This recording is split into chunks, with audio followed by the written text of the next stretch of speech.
வணக்கம். எதிரி தொல்லையால் பெரும்பாடாப்படுறீங்களா? நீங்கள் ஒரு நிம்மதியாக வாழ்க்கையில் இருக்க முடியலையே, ஏதாவது ஒரு வழியில் உங்களை தொல்லை பண்ணிக்கிட்டே இருக்காங்களா? கவலைப்பட வேண்டாம். ஏன்னா எல்லாத்துக்கும் மாந்திரிகத்தில் வழின்றது இருக்குது. சிலருக்கு தொழில் ரீதியான எதிரி இருப்பீங்க, சிலருக்கு குடும்பத்திலே எதிரி இருப்பாங்க. புரியுதுங்களா? அவங்களால ரொம்ப டார்ச்சர் அனுபவிச்சிட்ருப்பீங்க. அவங்கள இந்த பூஜை முறையில் நீங்கள் அவங்கள வசியமும் பண்ணலாம். அப்படி இல்லை, அவங்கள சுத்தமாகவும் டோட்டலாக அழிக்கலாம்.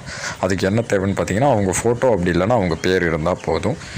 சரிங்களா? சிறப்பான முறையை எதிரியை கட்டவும் செய்யலாம், இல்லை ஸ்தம்பனமும் செய்யலாம். சரிங்களா? டோட்டலாக எதிரி தொல்லையை நீக்கிடலாம். அதனால் எதிரி இருக்காங்கன்னு வருத்தப்பட தேவையில்லை. ஏன்னா வாழ்க்கை வாழ போகிறது ஒரு முறை தான். அதனால் நீங்கள் வருத்தப்பட்டுட்டு உட்காந்துருந்தீங்கன்னா எதுவுமே பிரயோஜனம் இல்லை. எல்லாத்துக்கும் வழின்றது இருக்குது. கால் பண்ணுங்கள், சிறப்பான முறையில் முடிக்கலாம். கால் எடுக்கலைனாக்கா வாட்ஸ்அப்புக்கு வாங்க. சரிங்களா?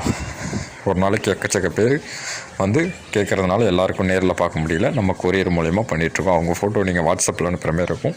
நம்ம இங்கே ப்ரிண்ட் அவுட் எடுத்து பூஜை முடிச்சோன்னா சரியாக 12 நாள் எதிரியை கட்டிடலாம். நன்றி.